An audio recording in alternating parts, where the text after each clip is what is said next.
ఎంత అని చెప్తాం, ఏమని చెప్తాం? పవన్ సార్ మీద ఆ అభిమానులు పెంచుకున్న ప్రేమ గురించి ఎంత చెప్పినా తక్కువనే. ఇన్నొద్దులు ఒంటి మీద పచ్చబొట్లు, బండ్ల నంబర్ ప్లేట్ల మీద ఫోటోలు, ఇంటి గోడలకు పార్టీ గుర్తులు. అబ్బో, ఇట్లా చెప్పుకుంటా పోతే ఒక్కటారెండా మస్తుగున్నాయి. ఇగో ఇవాళ ఇది కూడా చేరింది ఆ లిస్టులా. పవన్ సార్కు ఏమన్నా గిఫ్ట్ ఇచ్చిర్రా? మళ్ళీ ఇసొంటి ఐడియాలు వీళ్ళకి ఎట్లొస్తాయో ఏందో పొర్రి. ఆవేశాన్ని ఆపగలుగుతాం గాని అభిమానాన్ని కొట్టినా తిట్టినా అసలుకే ఆపలేం. ఇక పవన్ సార్ మీద అభిమానులు చూపెట్టే ప్రేమ దేనితోని పోల్చినా తక్కువనే అనుకోరాదురి. మొన్నటిదాకా బండ్ల నెంబర్ ప్లేట్ల మీద పిఠాపురం ఎమ్మెల్యే గారి తాలూకా అని రాపిచ్చి అలా ప్రేమను చూపెట్టుకున్నోళ్ళు పవన్ సారే. మీరు ఆ బోర్డులు వీకేసి నంబర్ ప్లేట్లు పెట్టుకోర్రి, లేకుంటే నాకు చెడ్డ పేరు వస్తుందని చెప్పిన ఒక్క మాటకే మళ్ళీ ఎక్కడోళ్ళు అక్కడ నంబర్ ప్లేట్లే ఫిట్ చేపిచ్చిర్రు. అగో ఆ తీర్ల మర్యాద ఇస్తారా ఆయన మాటకు? మళ్ళీ వద్దంటే ఆయన మీద అభిమానం చూపెట్టక మాంతారు. ఇగో గిట్ల కొత్త కొత్త ఐడియాలతోని ముందుకొస్తారు. దీనివల్ల అటు ఆయనకు చెడ్డ పేరు కూడా రాకుండా చూస్తారు. చూసిర్రా, జనసేన పార్టీ గుర్తొచ్చేటట్టు మంచి లెనిన్ బట్ట మీద సిరిసిల్ల నేతన్న చేతులతోని మంచి అంగి తయారు చేపించిండు ఓ డైహార్డ్ ఫ్యాను. సిరిసిల్ల హరిప్రసాద్ దంపతులు 25 రోజులు కష్టపడి జనసేన పార్టీ గుర్తు బరాబర్ వచ్చేటట్టు నేసిర్రు. ఇది మంచి ముహూర్తం చూసుకొని పవన్ సార్ కు పంపుతాడట ఆ అభిమాని. ఇది ఇప్పుడు సోషల్ మీడియాలో వైరల్ అవుతుండే వరకల్లా ఇది కదరా మా కళ్యాణ్ బాబు మీద మాకున్న అభిమానం అంటే, నామ్ యాదేనా పవన్ కళ్యాణ్ అనుకుంటా కామెంట్లు చేసి గల్లలెగిరేస్తుర్రు.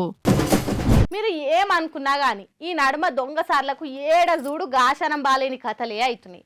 పొద్దుగాల లేవగానే ఎవల ముఖం చూస్తుర్రో ఏందో కానీ ఎటు చూడు ఏం దొరకక ఖాళీ చేతులతో రావాల్సి వస్తుంది.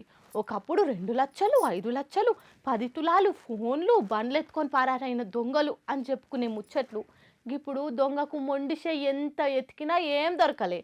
ఏమి దొరకక ఖాళీ చేతులతో వెనుదిరిగిన దొంగ బాబులు అని చెప్పుకునే కాడికి వచ్చింది. ఇప్పుడు నేను ఇదంతా ఎందుకు చెప్తున్నానంటే చూడురి, అదృష్టం షేక్ హ్యాండ్ ఇచ్చే లోపే దరిద్రం గట్టిగా కౌగులించుకొని పోతే ఎవరు మాత్రం ఏం చేస్తారు చెప్పురి? ఇవాళ రేపు దొంగ బాబుల కథ కూడా గట్లనే అవుతుంది. పాపం తెల్లారు లేవంగానే ఎవల దర్శనం అవుతుందో గాని ఎటువైనా ఖాళీ చేతులతోనే రావాల్సి వస్తుంది. ఇగో గీడైనట్టే. అగో అంత పెద్ద బ్యాంకులా ఈయనకి ఇప్పటిదాకా ఏం దొరకకుండా వచ్చినా అటు ఇటు దోలాడుతూనే ఉండు అంటారా?